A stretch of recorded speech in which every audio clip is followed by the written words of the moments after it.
বিশ্ববিদ্যালয়ের ফিসের কথাটা ভুলে গেলেন।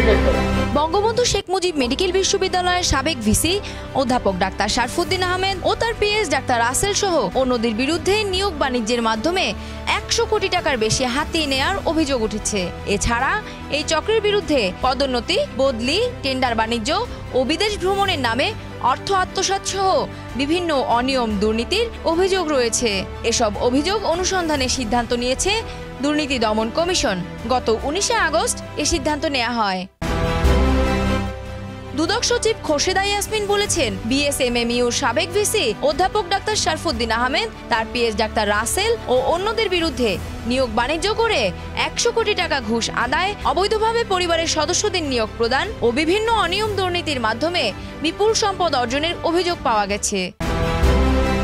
দুদকের মাধ্যমে প্রাথমিক অনুসন্ধানে অভিযোগের সত্যতা পেয়ে পূর্ণাঙ্গ অনুসন্ধান শুরুর সিদ্ধান্ত নিয়েছেন কমিশন। বিশ্ববিদ্যালয়ের একাধিক শিক্ষক, চিকিৎসক ও কর্মকর্তা-কর্মচারী জানান, বিশ্ববিদ্যালয়ের ইতিহাসে এমন দুর্নীতিবাজ ভিসি দেখা যায়নি। তার সময়ে টাকা ছাড়া কোনো নিয়োগ হয়নি। বিশ্ববিদ্যালয়ের দুর্নীতিবাজ ও লুটেরাদের নিয়ে তিনি এমন বলয় তৈরি করেছেন যা ভেদ করা কঠিন। তার কথাই এখানে শেষ কথা ছিল।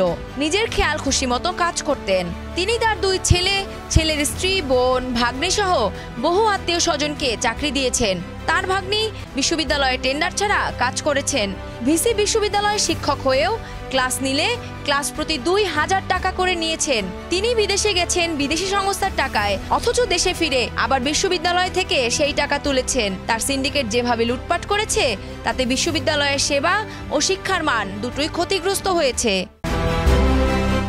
তারা আরও জানান, ভিসি দুর্নীতির অন্যতম সহযোগী পিএস ডাক্তার রাসেল ঘুষ নিয়ে চাকরি না দেওয়ায় প্রধানমন্ত্রীর কার্যালয়ে তার বিরুদ্ধে অভিযোগ দেওয়া হয়েছে। এমনকি ঘুষ নেওয়ার অভিযোগে নিজ অফিস কক্ষে হেনস্থার শিকার হয়েছেন তিনি। দুদকের কাছে থাকা অভিযোগে বলা হয়, বিএসএমএমইউ ভিসি পদে 2021 সালের 29 মার্চ অধ্যাপক ডাক্তার মোহাম্মদ শরফুদ্দীন আহমেদ যোগদান করেন। দায়িত্ব নেয়ার পর তার অনুগত বিভিন্ন বিভাগের দুর্নীতিবাজ কর্মকর্তাদের গুরুত্বপূর্ণ পদে বসিয়ে একটি শক্তিশালী চক্র গড়ে তোলেন তিনি। সেই চক্র গত 3 বছরে 2000-এর বেশি জনবল নিয়োগ দিয়েছেন। তার সময়ে যাদের নিয়োগ দেওয়া হয়েছে তাদের কাছ থেকে পদমর্যাদা অনুযায়ী জনপ্রতি 10 থেকে 25 লাখ টাকা ঘুষ নেওয়া হয়েছে।